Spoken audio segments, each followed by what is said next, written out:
50살이 넘어서 교회에 처음 나온 그런 분이 있었습니다.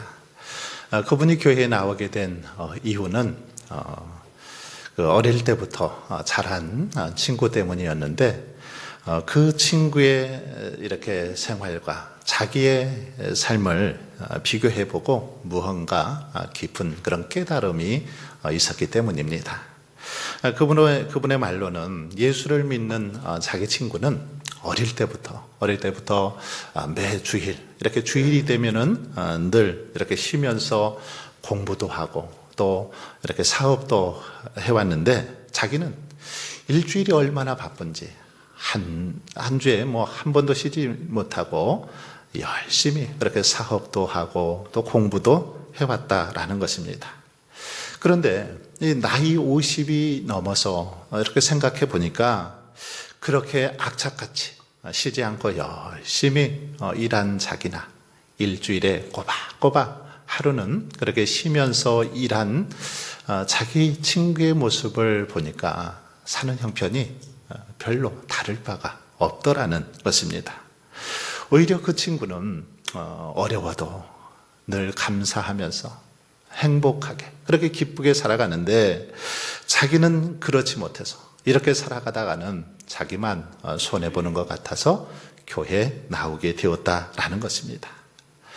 다시 말하면 자기는 일주일 내내 일하고도 그냥 이런 모양으로 살아가고 있는데, 저 친구는 꼬박꼬박 일주일에 한 번씩은 쉬면서도 주일날은 쉬면서도 저렇게 살아간다면 결국 자기만 잘못된 생활을 하는 것 같아서 예수님을 믿게 되었다라는 그런 고백입니다.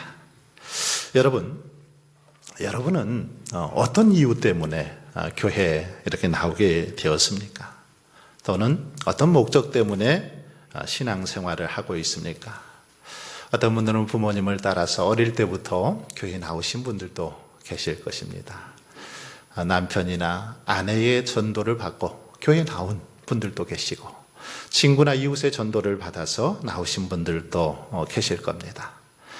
장로님이나 또는 권사님들의 그 신앙생활하는 모습이 너무 보기 좋아서 감동을 받고 나도 신앙생활 해야 되겠다 싶어서 나오신 분들도 계실 것이고, 어떤 분은 스스로 그렇게 나오신 분들도 계실 것입니다. 어떤 분들은 인생의 행복을 위해서 신앙생활을 시작하신 분들도 분명히 있을 것입니다. 어떤 분들은 질병 때문에 고생하다가 또는 사업에 어려움을 겪고 고생을 하다가 교회에 나온 분들도 계실 것입니다. 예수님이 인생의 정답이라고, 하나님만이 만복의 근원이시라고 그렇게 믿고 나오신 분들도 있을 것입니다. 그런데 이런저런 이유로 우리가 이렇게 신앙생활을 했지만 살다 보면 인생이 주어진 공식대로 흘러가지만은 않습니다. 주어진 공식대로 흘러가지 않고 이해할 수 없는 일들이 계속해서 벌어지는 걸 볼 수 있습니다. 예수님이 인생의 정답이라고 믿고 살아가지만 현실의 거대한 그런 장벽을 만나게 되면 이 오랫동안 붙들고 있던 그 믿음이 도전을 받고 흔들리기도 하는 것을 볼 수 있습니다. 하나님께서는 언제나 선한 분이라고 믿지만 처참한 좌절을 경험하면 믿음의 뿌리가 송두리째 흔들리기도 하는 것을 볼 수 있습니다. 현실에서는 애매모호하고 믿음으로 설명하기 어려운 부분들이 분명히 존재하죠. 믿음으로 이해하기 힘든 부분들이 많이 있습니다. 불의하고 무책임한 사람들이 부와 행복을 누리는 모습들을 보면서 우리는 어떻게 저럴 수 있을까 하는 의구심을 갖기도 합니다. 오히려 하나님을 섬기는 사람들이 믿지 않는 그들보다 더 어렵게 살아가고 더 고통을 당하는 그 모습을 보면서 하나님이 살아계시다면 어찌 저럴 수 있을까? 그렇게 반문을 하기도 하지요. 여러분, 이러한 일들 우리 신앙의 눈으로 믿음으로 이해할 수 있겠습니까? 하나님께서는 선한 분이라는 사실을 믿고 예수님을 인생의 정답이라고 믿고 믿음으로 성실하게 이렇게 살아가는데 왜 불신자들보다 우리들이 더 그렇게 부유하게 살지 못하는 겁니까? 왜 그들보다 인정받지 못하고 때로는 비난과 조롱을 받으면서 살아가야 하는 것입니까? 왜 우리 삶에는 이해할 수 없는 많은 일들이 벌어지고 있는 것입니까? 바로 여러분, 그런 입장을 대변하고 있는 책, 오늘 본문의 바로 욥기입니다. 욥기는 그런 질문에 대한 대답을 우리에게 주고 있습니다. 욥의 이야기는 하나님이 정말로 선한 분인가, 예수님이 인생의 정답인가 하는 그런 의심을 갖는 사람들을 향해 들려주고 있는 하나님의 한편의 드라마입니다. 이 드라마의 주인공 욥은 이름부터가 범상치 않습니다. 이름의 뜻은 두 가지를 가지고 있습니다. 두 가지 의미가 있는데, 하나는 아버지는 어디 계신가 라는 의미입니다. 아버지 하나님은 어디 계시는가, 이런 의미를 가지고 있습니다. 또 한 가지는 핍박을 받는 자라는 그런 의미를 가지고 있습니다. 두 가지 이름의 뜻이 묘하지요. 욥이라는 이름을 떠올릴 때 우리는 그렇기 때문에 이런 상상을 해볼 수 있습니다. 하나님 아버지, 내가 핍박당할 때 어디에 계셨습니까? 이렇게 생각해 볼 수 있습니다. 하나님, 내가 고통 가운데 있을 때 하나님은 어디 계셨습니까? 이렇게 물어볼 수 있습니다. 욥기는 바로 이런 질문에 대한 답을 주고 있는 책이다라고 말할 수 있습니다. 욥의 이야기가 더욱 흥미진진한 것은 욥의 인물 됨됨이 때문이죠. 욥기 오늘 본문 앞절의 1절에 의하면은 욥은 참 훌륭한 그런 신앙인이었습니다. 욥에 대한 묘사를 한번 보십시오. 여기 보시면 온전하고 정직한 사람이다. 욥을 향해서 그렇게 묘사하고 있습니다. 욥은 온전하고 정직했다. 그리고 또 하나님을 경외하는 사람이다. 악에서 떠난 사람이다. 이렇게 욥을 묘사하고 있는 걸 볼 수 있습니다. 정말 욥은 하나님의 마음을 기쁘시게 하고 하나님의 칭찬을 받고 인정을 받는 그런 사람이 바로 욥이었습니다. 시편 37편 37절은 이런 믿음의 삶을 살아가는 자들에게는 평안의 축복을 준다라고 그렇게 약속하고 있습니다. 실제로 욥은 이런 믿음의 삶을 살았을 때 하나님께서 놀라운 은혜와 축복을 허락해 주셨습니다. 화평과 평안을 누리며 그렇게 살 수 있도록 복을 주셨지요. 우선 욥에게는 아들 7과 딸 3을 그렇게 선물로 주셨습니다. 뿐만 아니라 동방 사람 중에 가장 정말 훌륭하고 아주 큰 부자였습니다. 오늘날로 말하면 빌 게이츠나 일론 머스크, 워렌 버핏 또는 우리나라 삼성의 이재용 회장 같은 그런 거부, 동방에서 정말 소문난 그런 거부였고 훌륭한 사람이었습니다. 그런데 이렇게 온갖 복을 누리고 있었는데도 욥은 교만하지 않았습니다. 그렇게 부자였으면, 그렇게 잘 나갔으면 교만할 뻔도 한데 전혀 그렇지 않았다라는 것입니다. 5절 말씀을 보면 욥은 자녀들이 이렇게 생일을 맞아서 잔치를 하면 그냥 지나가지 않았습니다. 잔치가 끝나면 혹시라도 잔치를 벌이는 중에 자녀들이 범죄했을까 싶어서 하나님 앞에 반드시 이 제사를 드렸습니다. 5절 끝부분에는 욥의 삶을 이렇게 기록하고 있지요. 욥의 행위가 항상 이러하였더라. 욥의 행위가 항상 이러하였더라. 욥은 그야말로 완벽한 어쩌면 믿음의 사람이었습니다. 다산의 복과 재물의 복, 그리고 하나님을 예배할 줄 아는 겸손한 마음을 가졌습니다. 뿐만 아니라 가족들을 정결하게 하는 순결한 마음과 늘 한결같은 모습으로 하나님을 경외하는 신앙의 사람 욥이었습니다. 하나님의 크신 복을 받았고 조금도 부족함이 없는 그런 삶을 살았던 자가 욥이지요. 복을 받기에 어쩌면 충분한 그런 자격을 갖춘 사람이기도 했습니다. 그런데 이어지는 6절 말씀을 보면, 오늘 우리가 읽은 본문을 보면 갑자기 이 화면이 완전히 다르게 전환이 되고 있는 것을 볼 수 있습니다. 지금까지는 땅의 이야기를 했다면 갑자기 이제 하늘의 이야기로 그 화면이 바뀌어지는 걸 볼 수 있습니다. 여기 보시면 하늘에서 열리는 한 회의의 장면이라고 할 수 있습니다. 이 회의에는 사탄도 있죠. 사탄 어떤 존재입니까? 고발하는 일을 하죠. 하나님의 자녀들, 하나님의 백성들을 하나님께 고발하는 그런 일을 하는 자입니다. 하나님께 충성하지 않았다고, 죄를 지었다고 고발하는 그런 역할을 하죠. 이제 하늘에서 열린 한번 대화를 보십시오. 하나님께서 사탄에게 그렇게 묻습니다. 내가 어디서 왔느냐라고 물으시죠. 이때에 그 사탄이 대답합니다. 땅을 두루 돌아 여기저기 다녀왔나이다. 하나님께서는 어디를 살펴보고 왔느냐, 어디서 왔느냐, 이 말은 어디를 살펴보고 돌아다니고 왔느냐라고 물으니까 사탄이 이렇게 대답한 겁니다. 아마도 사탄은 땅에 사는 수많은 사람이 하나님을 제대로 섬기지 않고 나쁜 짓을 일삼고 있다라고 그렇게 아마 하나님께 고발했을 것입니다. 그러나 하나님께서는 욥의 그 사탄의 대답에 자신 있게 소개할 수 있는 사람이 있었습니다. 8절 한번 보십시오.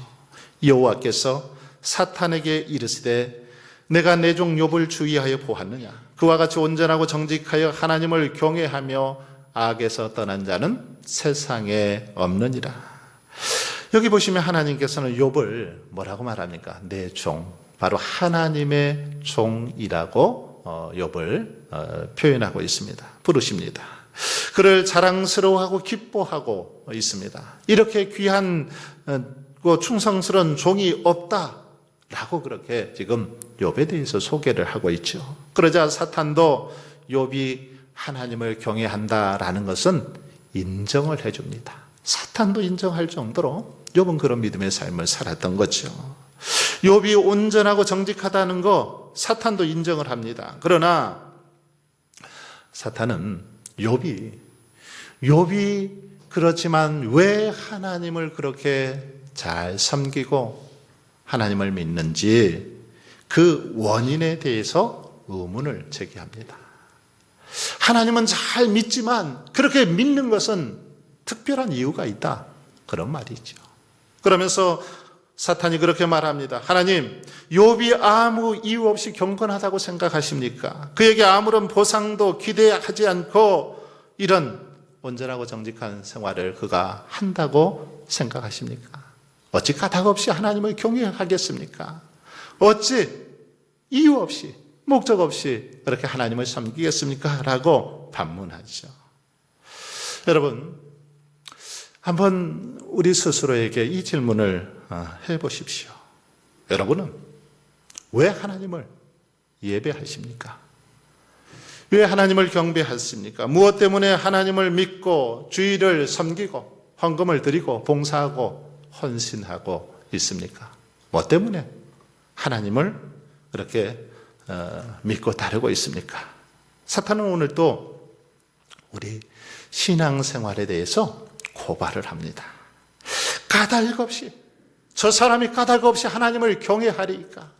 저 집사가, 저 권사가, 저 장로가 아무 이유 없이 하나님을 찬양하고 하나님께 예배를 드리고 헌금 생활합니까?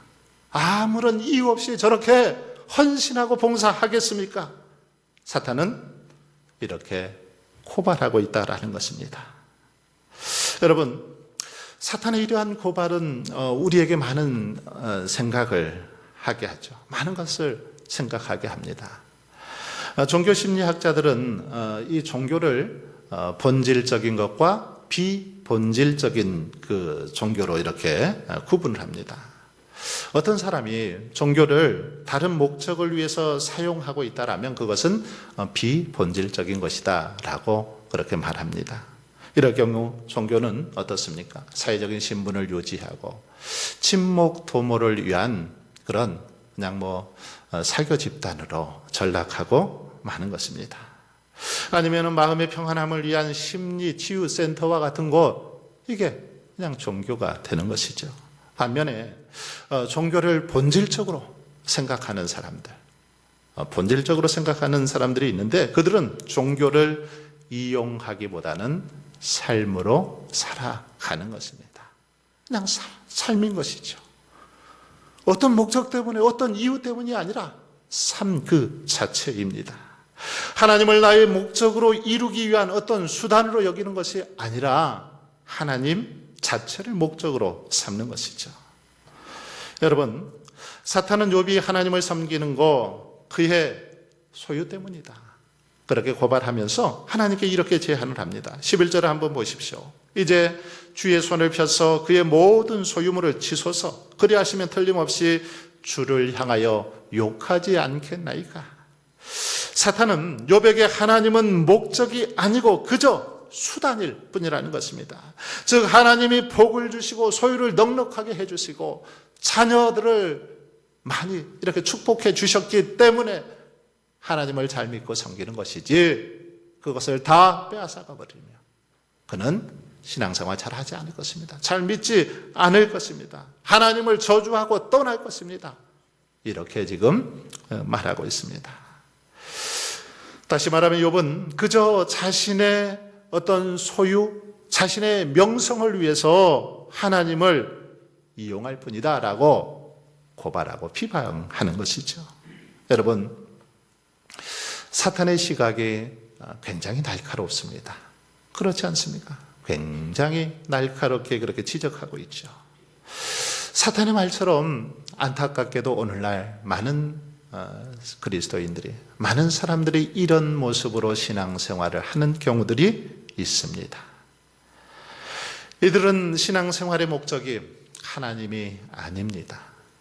하나님을 예배하기 위한 목적이 아니라 그냥 자신의 어떤 부와 명예, 권세를 누리기 위해서, 자기 자신의 어떤 행복을 누리기 위해서 그렇게 신앙생활하는 사람들이 있더라는 것입니다.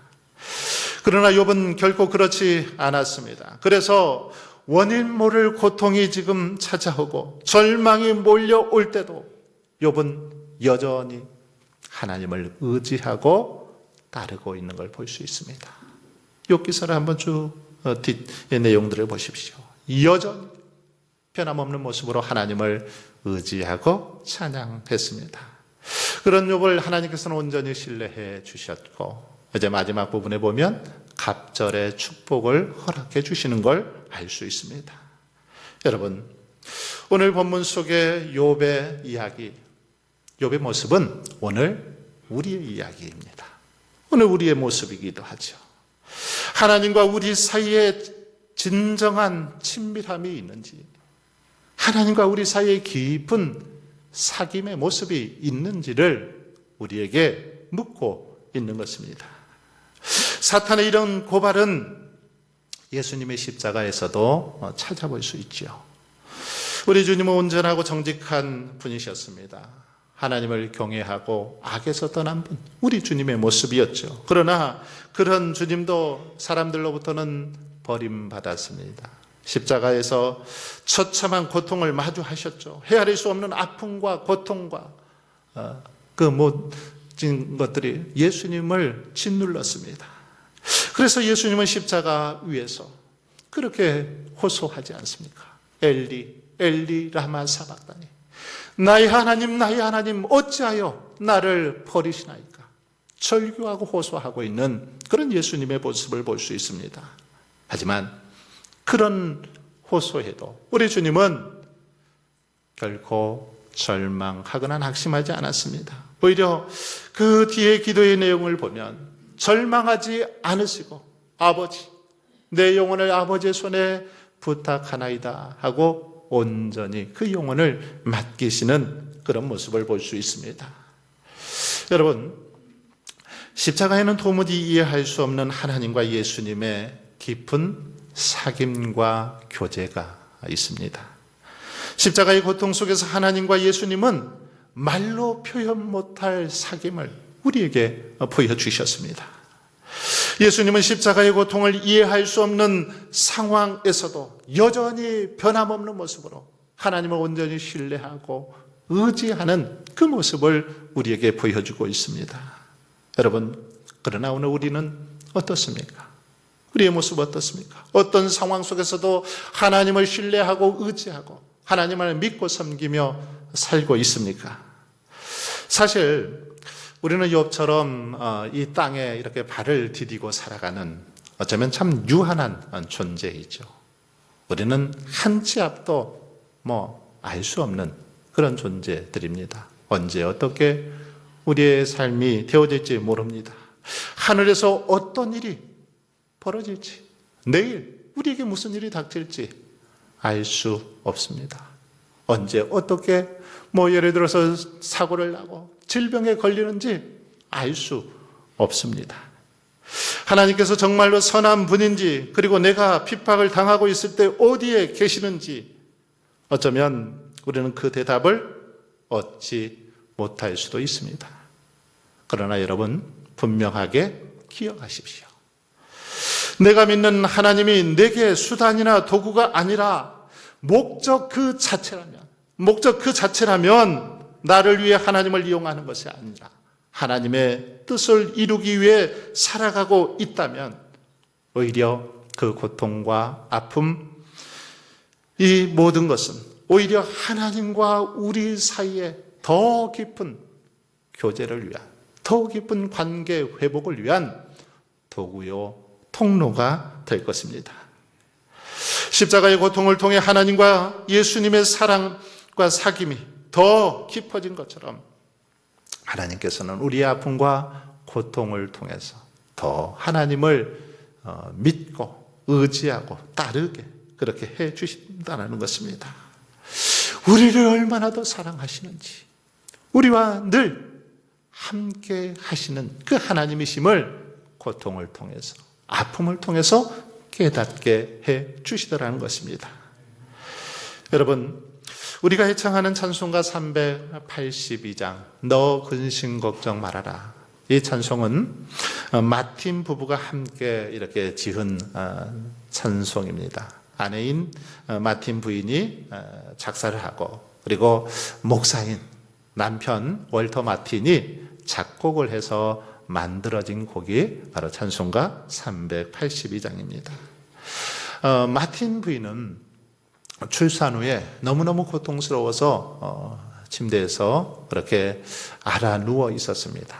그때 남편 목사님이 간호를 하고 있었습니다. 간호를 하고 있었는데 한 교회에서 목사님에게 주일 오후 설교를 좀 해달라는 부탁을 받았습니다. 남편 목사님은 아내가 지금 아파 있기 때문에 도저히 곁을 떠날 수 없어서 거절을 하려고 했습니다. 그런데 이때 9살 난 어린 아들이 그 목사님에게 와서 그렇게 이야기를 하는 겁니다. 아빠가 설교하는 것이 하나님의 뜻이라면 아빠가 계시지 않아도 하나님께서 우리 엄마를 지켜주시지 않을까요?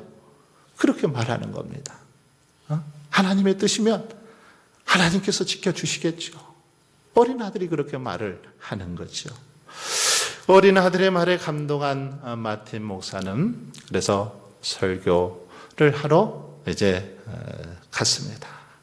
홀로 병상에 남은 이 부인은 어린 아들의 이 말을 곰곰이 생각해보고 또 자신을 지켜주시고 보호해 주시는 하나님의 은혜를 생각하면서 시를 써 내려가기 시작했습니다. 남편이 돌아오자 이 시를 이렇게 남편에게 보여주었더니 마틴 그 목사는 오르간으로 반주를 이렇게 그 오르간에 앉아서 이 곡을 붙여서 찬송을 하기 시작했습니다. 그래서 그날 밤 온 가족들이 모여서 찬송을 부르게 되었습니다. 이렇게 만들어진 찬송이 찬송가 382장입니다. 여러분, 이 찬양은 많은 성도들에게 큰 격려와 위로와 힘과 용기를 불어넣어주는 그런 찬송이 되었습니다. 미국 켄터키주 한 병원에 65세의 한 노인이 입원을 했습니다. 얼굴을 보니까 핏기도 전혀 없고 그냥 너무 고통스러워서 그렇게 병원 한 기퉁 위에 앉아 있었습니다. 그는 건강도 잃어버렸고 재산도 잃어버렸고 희망도 모두 잃어버렸습니다. 하루하루가 너무 고통스러웠습니다. 그런데 어느 날 그렇게 힘없는 모습으로 복도를 바라보고 있는데 복도에서 한 청소부가 다리를 절룩거리면서 콧노래를 부르는 것입니다.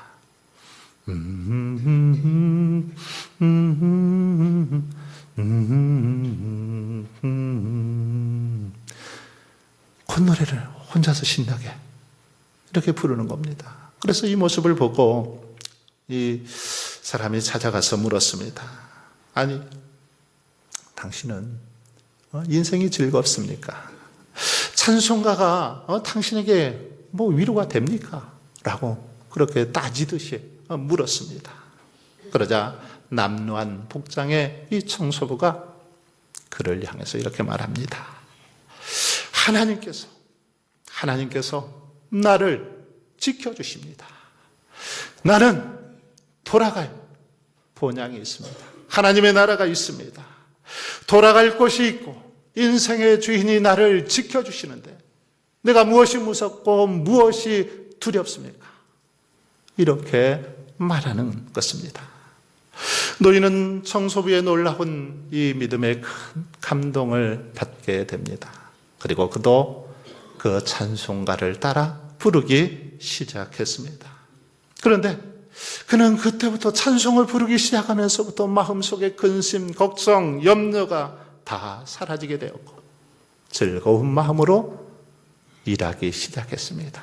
그는 자기가 할 수 있는, 가장 잘할 수 있는 것이 뭔가 생각하다가 닭이 튀기는 거, 이 닭을 튀기는 거, 닭튀김, 이것을 잘할 수 있다라고 생각하고 닭 요리를 만들어서, 튀김 요리를 만들어서 판매하기 시작합니다. 그런데 엄청나게 이 요리가 팔리기 시작하죠.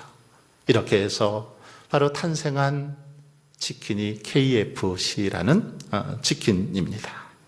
켄터키 후라이드 치킨. 이 치킨은 이후 전 세계로 이렇게 불티나게 팔려가게 되죠. 그래서 그는 세계적인 그런 기업을 이끌게 되고 이제 많은 돈을 벌게 되어서 여러 교회들을 짓고 하나님께 헌신하는 그런 삶을 살게 되었던 걸 볼 수 있습니다. 바로 이 노인 KFC의 창업자 커넬 샌더스라는 사람입니다.